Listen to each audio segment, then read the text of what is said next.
ញ្ញាដើម្បីនឹងបាន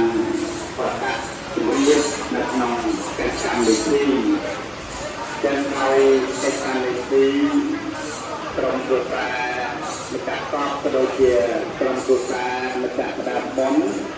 បាទមិនទាន់បានប្រព្រឹត្តនៅឡើយទេប៉ុន្តែដោយកិច្ចកម្មវិធីល្ងាចនេះដោយតបបានយកមកដល់ខាងហើយចឹងក្រុមគ្រួសារនៃកប់ក៏បានធ្វើកិច្ចសម្អាតកប់រួចរាល់មកហើយចឹងខ្ញុំបានណាសម្រាប់ជុំមុខឲ្យលោកគ្រូការធំកាយវិធីសូមប្រកាសជម្រាបនៅក្នុងកម្មវិធីល្ងាចនេះចឹងសម្រាប់កម្មវិធីល្ងាចនេះ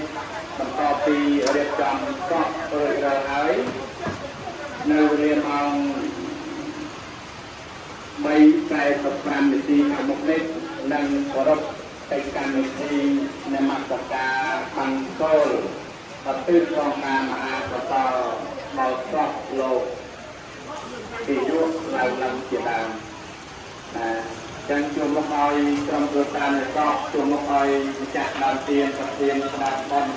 សូមគោរពអញ្ជើញលោកយាយលោកតាពុទ្ធបរិស័ទលោកគ្រូលោកមន្ត្រីនេះក្រុមគ្រួសារនៃកប់ទាំងអស់ទេណា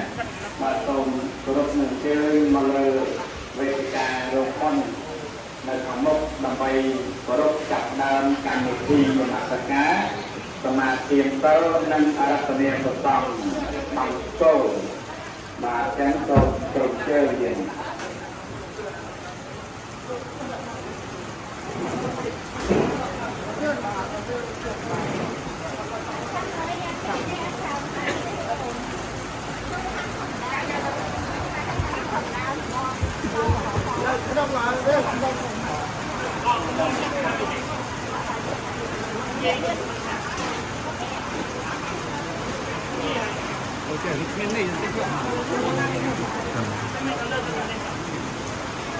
មានជីវិត